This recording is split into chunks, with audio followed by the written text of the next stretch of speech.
വളരെ എളുപ്പത്തിലും നല്ല ടേസ്റ്റി ആയിട്ടുള്ള ഒരു കുറുമക്കറിയാണ് ഇന്ന് ഉണ്ടാക്കുന്നത്. അപ്പോൾ വീഡിയോക്ക് കിടക്കണേക്ക് മുന്നേ ആരെങ്കിലും ഈ ചാനൽ ആദ്യമായിട്ടൊന്ന് കാണുന്നുണ്ടെങ്കിൽ ഒന്ന് സബ്സ്ക്രൈബ് ചെയ്ത് സപ്പോർട്ട് ചെയ്തോളൂട്ടാ.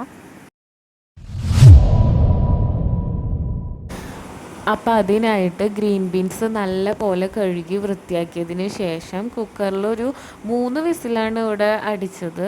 അപ്പോഴേക്കൊരു 3/4 ഭാഗം വെന്തിട്ടുണ്ട്. ആ ഭാഗം വീഡിയോ എടുക്കാൻ പറ്റിയില്ല. പിന്നെ ഒരു ഉരുളക്കിഴങ്ങും ക്യാരറ്റും അരിഞ്ഞതും കൂടിയും ചേർത്ത് അതിനാവശ്യത്തിനുള്ള ഉപ്പും കൂടിയും ചേർത്ത് അത് ഒരു വിസിലിന് വേവും. അത് അടച്ച് വയ്ക്കുകയാണ്. അതവിടെ വേവണ നേരം കൊണ്ട് കുറച്ച് നാളികേരം, കുറച്ച് ചെറിയ ജീരകം കൂടിയും ഇട്ട് ആവശ്യത്തിന് വെള്ളമൊഴിച്ച് നല്ല പേസ്റ്റ് പോലെ അരച്ചെടുക്കുന്നുണ്ട്. അപ്പോഴേക്കും ഒരു വിസിൽ വന്നു. ക്യാരറ്റും ഉരുളക്കിഴങ്ങൊക്കെ നന്നായി വെന്തിട്ടുണ്ട്. എന്നിട്ട് ഒരു പാൻ എടുക്കുക, അതിലേക്ക് ആവശ്യത്തിന് വെളിച്ചെണ്ണ ഒഴിച്ച് ഇഞ്ചിയും വെളുത്തുള്ളിയും ഇട്ടു. എന്നിട്ട് കുറച്ച് സവാളയും കൂടി ഇട്ട് അതൊന്ന് ആയി വരുമ്പോഴേക്കും കുറച്ച് പച്ചമുളക് ഇടാൻ മറന്നു പോയതാണ് കേട്ടോ. അപ്പോൾ അതും കൂടി ഇട്ട് പിന്നെ മല്ലിപ്പൊടിയാണ് ഇതിൽ ചേർക്കുന്നത്. മല്ലിപ്പൊടി ഒരു 3 സ്പൂണോളം ഇടുന്നുണ്ട്. എന്നിട്ട് പിന്നെ കുറച്ച് കുരുമുളക് പൊടിയും കൂടിയും ചേർത്ത് അതൊന്ന് മിക്സാക്കി അതിൻ്റെ ആ മണവും ഒക്കെ ഒന്ന് പോയി വരുന്ന വരെ അതൊന്ന് വാട്ടിയെടുക്കുന്നുണ്ട്.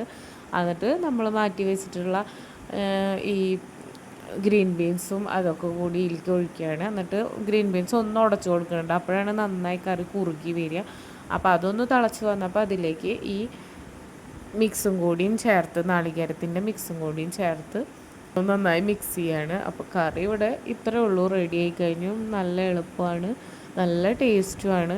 അപ്പോൾ വെള്ളയപ്പത്തിൻ്റെ കൂടെയാണ് ഇപ്പോൾ ഇവിടെ ഞങ്ങൾ കഴിക്കുന്നത്. നാളികേരപ്പാൽ ഇത് ഒഴിച്ച് കഴിഞ്ഞിട്ട് നമുക്ക് അധികം തിളയ്ക്കൊന്നും വേണ്ട കേട്ടോ. അത് ഒന്ന് ചെറിയ തിള വരുമ്പോഴേക്കും നമുക്കത് നിർത്താം. അപ്പോൾ കറി ഇത്രയേ ഉള്ളൂ, സിമ്പിളല്ലേ. അപ്പോൾ വീഡിയോ ഇഷ്ടമാവുകയാണെങ്കിൽ എല്ലാവരും ഒന്ന് സബ്സ്ക്രൈബ് ചെയ്ത് സപ്പോർട്ട് ചെയ്തോളൂ. ലൈക്ക് ചെയ്യാനും മറക്കല്ലേ. അപ്പോൾ ഈ വെള്ളയപ്പം കൂടി കാണിക്കാമെന്ന്